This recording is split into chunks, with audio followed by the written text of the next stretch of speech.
perfect deal because all the way through, I've never signed a new deal. Signing a piece of paper which updates. Faith sold more than 14 million copies, turning George Michael into a global certainty. Proof that pop could be both commercial and brilliant, proof that a man with the right songs could own an era. And yet, at the height of that certainty, he looked at his own record deal and used a phrase that sounded like heresy: professional slavery, not from a struggling newcomer, but from a superstar whose face was on posters and whose voice was on every radio. How does someone that powerful end up feeling owned? And what does it mean that the same man who fought an empire for artistic freedom would later slip into quieter rooms? Private grief, hidden generosity, and finally a death discovered on Christmas morning, far from the roar of stadiums.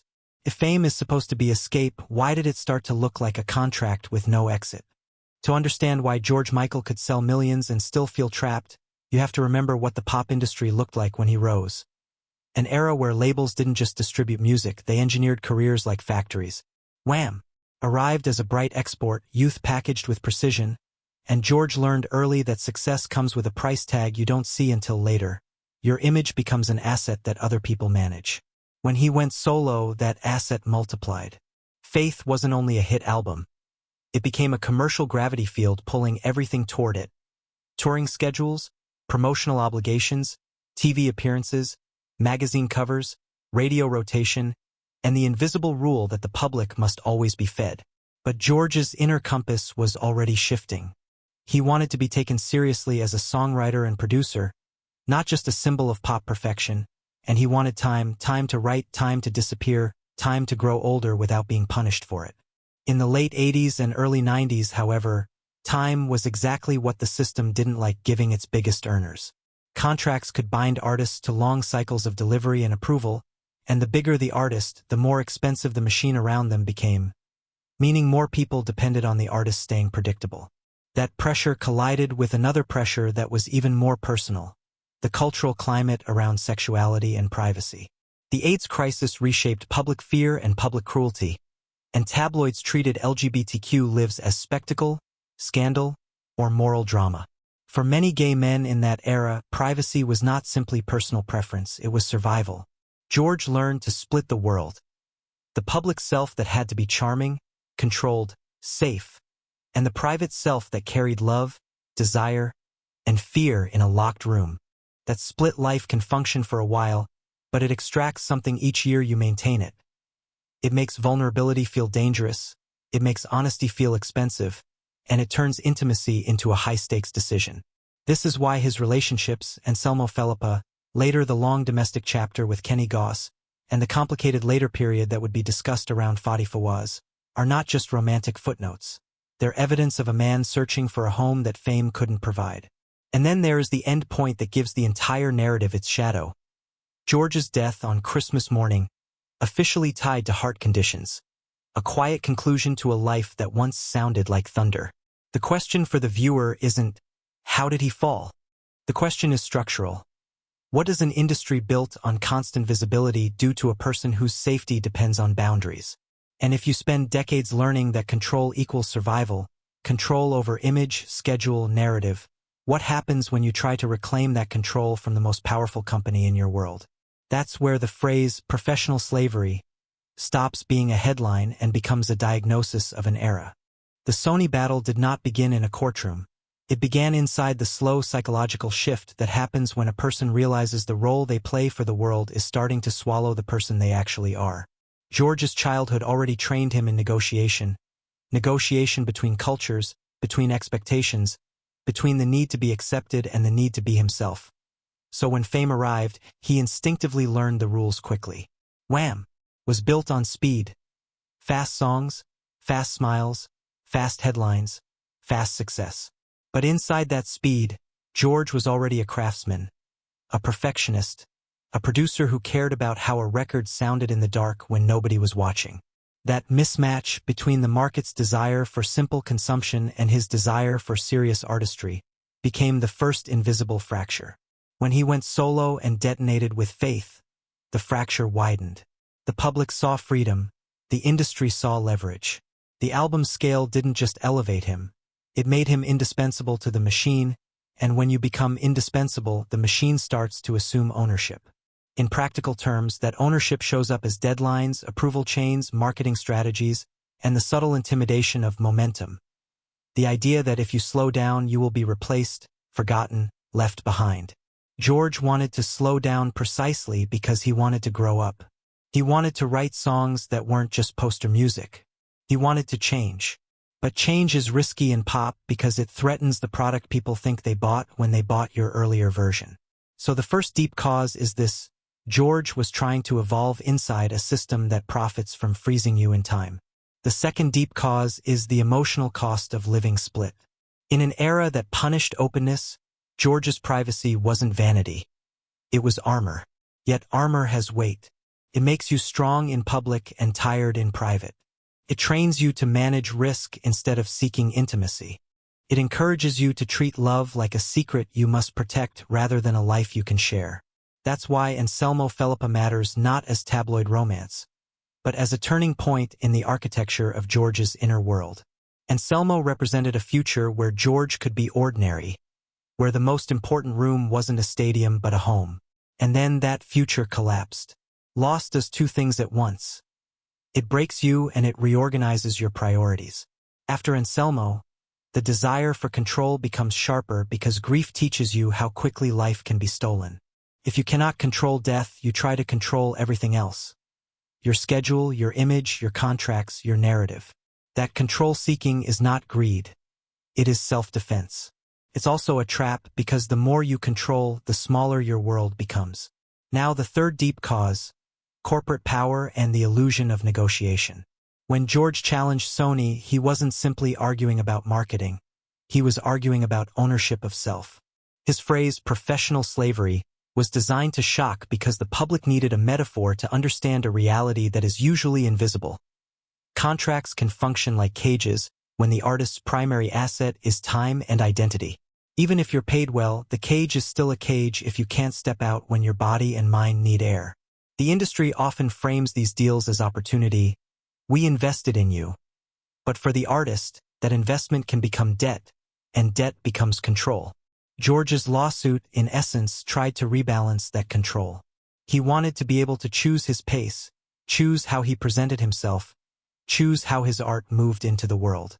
Yet the legal system tends to protect established structures unless there is a clear violation it recognizes, and the music industry's structure had long been normalized.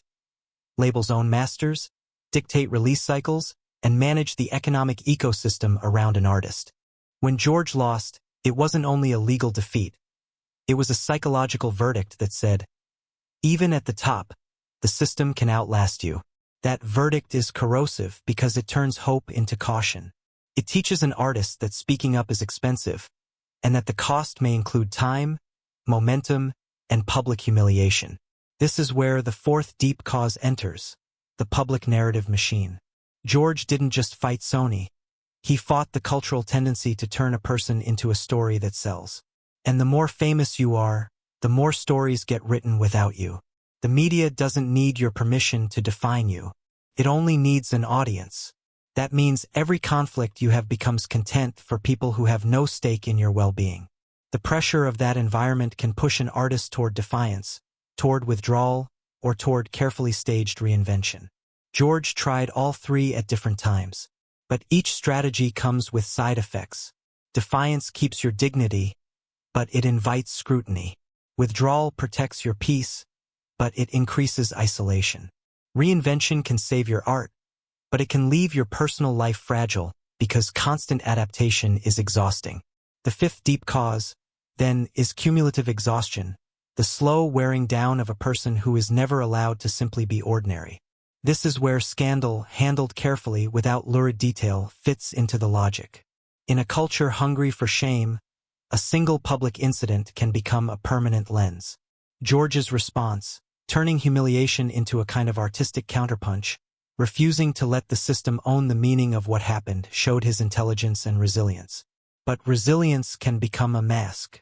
If you keep proving you can survive public storms, people stop noticing your private bruises. And private bruises, untreated, become private loneliness. Now here's the crucial link that turns this script into something more than an industry exposé: George's generosity.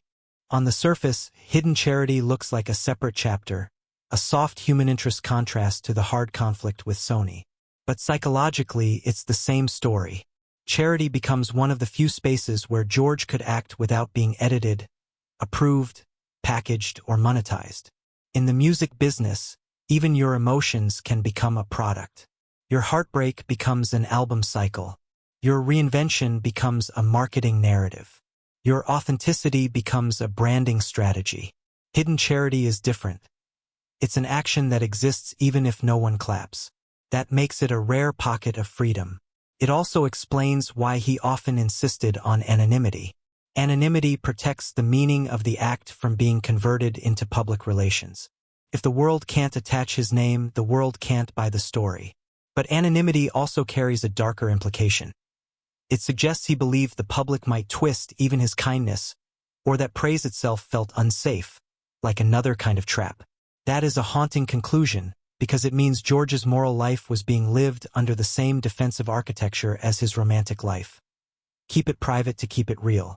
Yet what happens when the most loving parts of you are always private? You become harder to know. You become easier to misunderstand. The world sees the noise. Lawsuits, conflicts, controversies. While the quiet evidence of who you are remains hidden, that creates a brutal imbalance. You are judged publicly on your worst chapters while your best chapters are locked away by choice. If you live long enough, that imbalance can convince you that being truly known is impossible.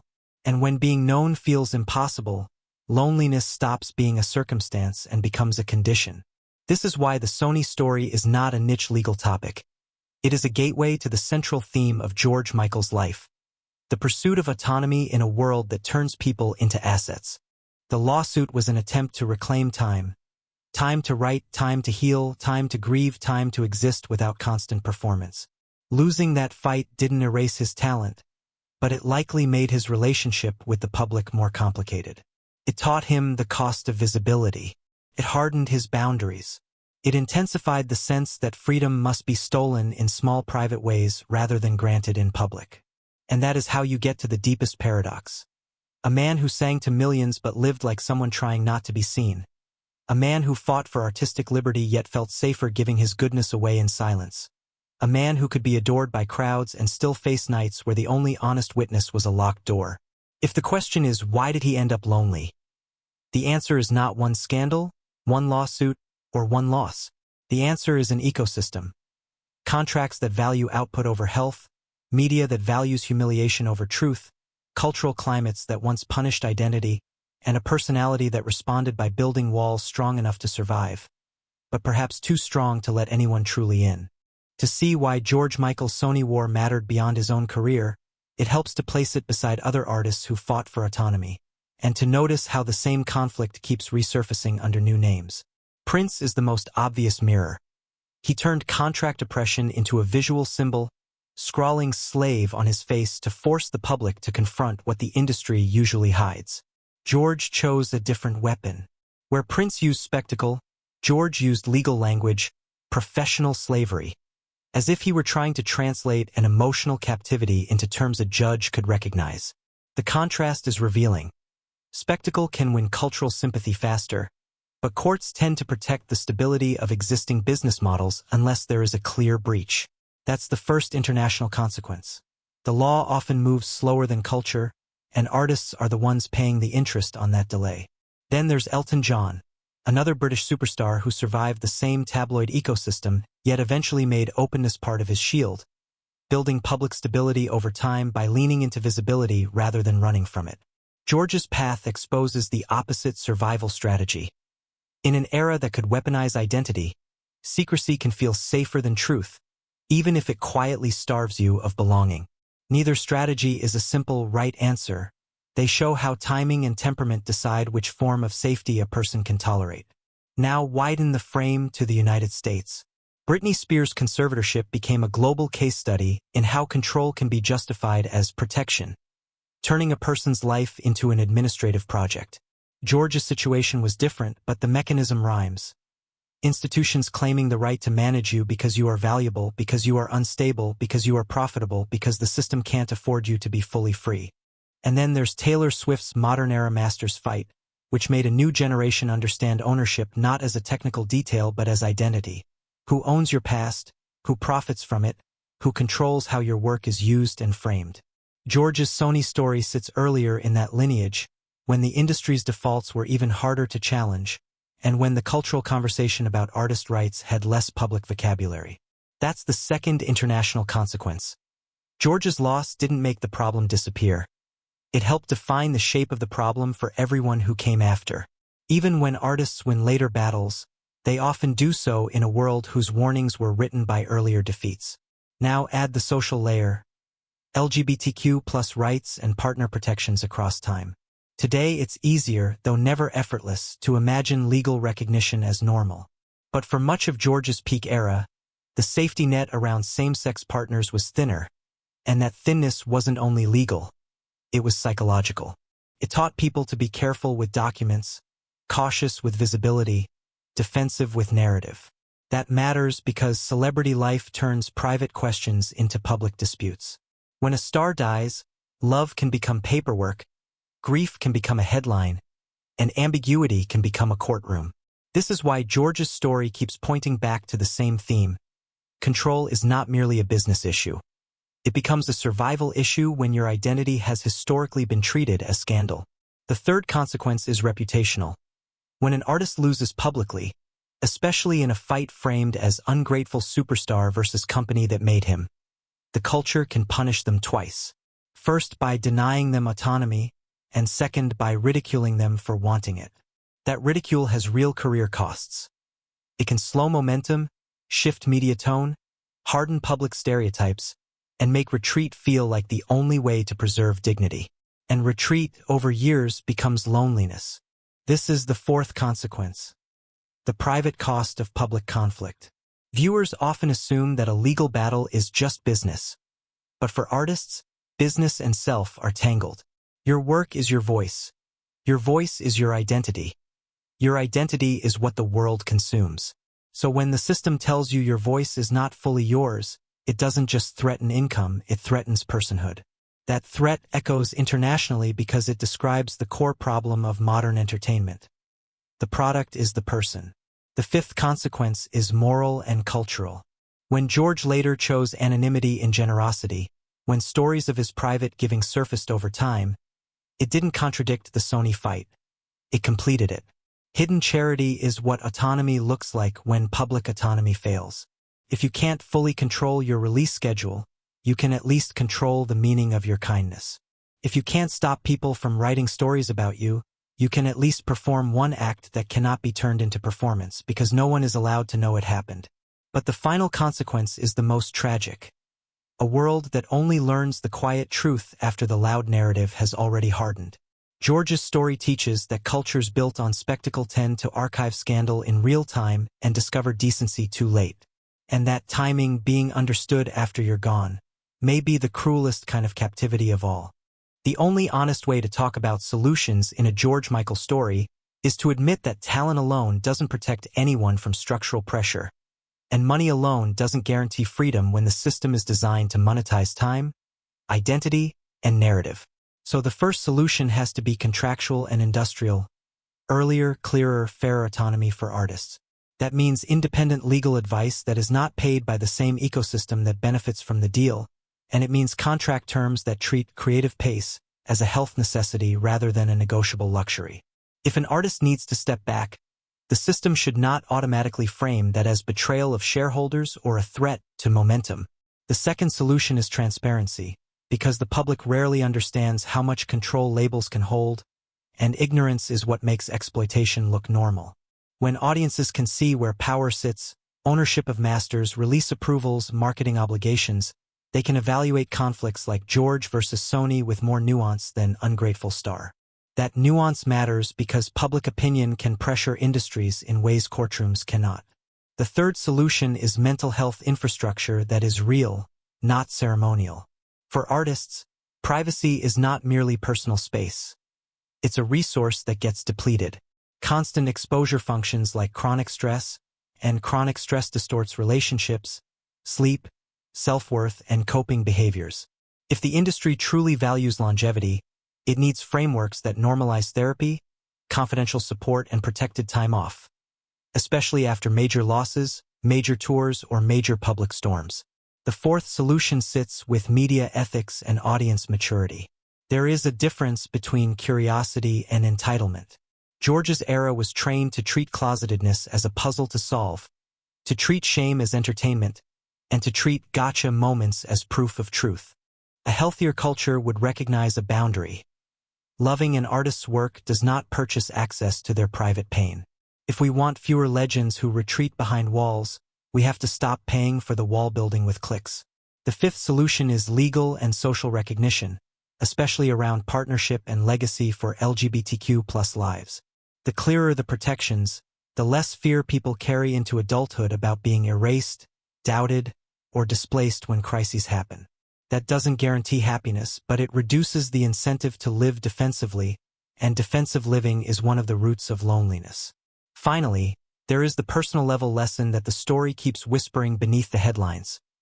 Autonomy isn't only the ability to say no to a label. It's the ability to say yes to help, to intimacy, to rest, without feeling it will be used against you. George's professional slavery claim can be read as a public shout, but it also implies a private exhaustion. An exhaustion that made quiet spaces feel safer than public ones. The future of his legacy, then, depends on what we choose to center. If we center only the fight and the controversy, we reduce him to conflict. If we center the mechanism, how power works in entertainment, we can turn his story into education. And if we center the human cost, the way control-seeking grows out of grief, the way secrecy grows out of danger, we can turn his story into empathy. Over time, George Michael is increasingly likely to be remembered not as a tabloid puzzle, but as an early warning sign for the modern industry. Proof that even the brightest stars can be boxed in, proof that the public can misread retreat as arrogance, and proof that the most meaningful actions, kindness, loyalty, tenderness, are often the ones that refuse the spotlight. If the world gets that lesson, then the Sony defeat becomes more than a loss.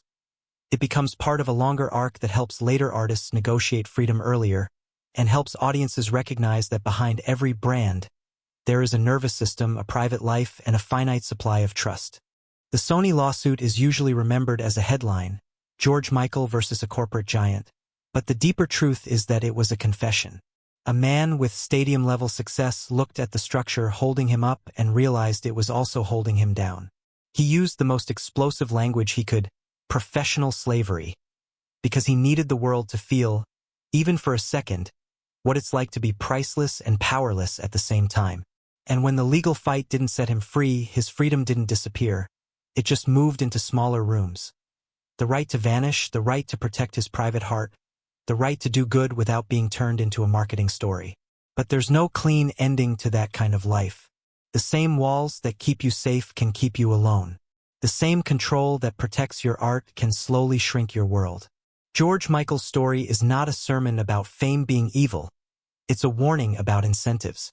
When an industry profits most from constant output and constant access, it will quietly treat human limits as inconveniences. When a culture profits from humiliation, it will archive scandal faster than it archives kindness. And when a person spends years living split, public icon, private survivor, loneliness can become the price of staying intact. If this story made you see George differently, tell me in the comments. Was the Sony fight bravery, desperation, or both? Subscribe for more deep, untold chapters that explain the mechanisms behind celebrity myths, not to judge but to understand. And if you share this video, share it with someone who thinks the biggest prison is poverty, because sometimes the most gilded cages are built from contracts, cameras, and applause.